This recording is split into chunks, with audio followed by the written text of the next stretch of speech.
It's 2020 and we still want to open old school businesses. What's the differences between the old school and the new school of businesses? The old school is everything that requires a physical location. The new school, it's everything digital. And in the old school, I actually include myself since I have a restaurant. So what are the differences, the pros, the cons on old school physical locations versus the new school digital locations? On the physical locations, let's include bars, restaurants, car washes, many other businesses that include a physical location.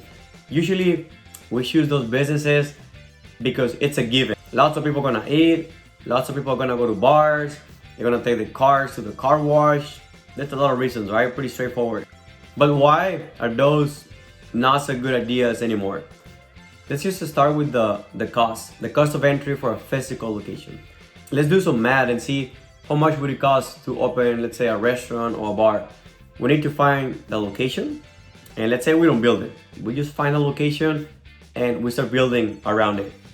It could cost as low as maybe 100,000 if it's moving ready, up to $500,000 or maybe $1 million, right? Then we want to work on all the utilities, employees, training, and all of this before we even generate a single dollar. Now, on the same subject, how much more money, time, and effort will cost to grow that one business? Let's say we have the restaurant running, good to go, making money, employees. Now we go and find a second location. Now we go to the same process again. Find the building, renovate it, construct, utilities, employees, so on and so forth. And we keep going over and over and over again and repeat the cycle. How many years and how much money is it gonna take to get to a level where maybe you can retire or generate passive income? It's probably gonna take lots of time and lots of money. Conversely, let's say we start a online business. There's many different ways and categories. Could be anything from selling on Amazon, selling on eBay, creating a marketing agency, a YouTube channel, different ways. On the digital side, I'm gonna use a very silly example. Let's say we are experts at creating and building art out of toothpicks, right? I don't know, let's say we can build houses and toys and little anything, art, right? And the niche is probably gonna be very small, right? The market is gonna be very small. Not a lot of people in the world wanna do this, but let's say we find people that wanna do it. Maybe in Japan, Australia, England, Mexico, Argentina, you name it. But instead of going online, let's say we have a building. We lease the location with the most traffic in the world. I don't know, call it New York or India, wherever.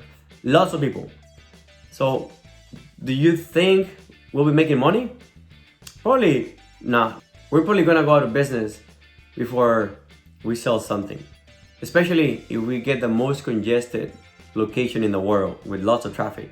Conversely, let's say we start this business online on a YouTube channel and we teach people how to build art, how to create art, toys, and everything out of toothpicks. So even, let's say the market is 0.00001% of the world.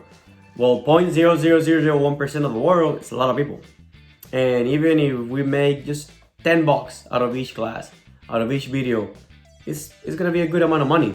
Therefore, that's one of the advantages of online businesses. Number one, the cost of entry is very minimum. It's very small. Nowadays, you can start online business out of your phone. And the majority of people have smartphones.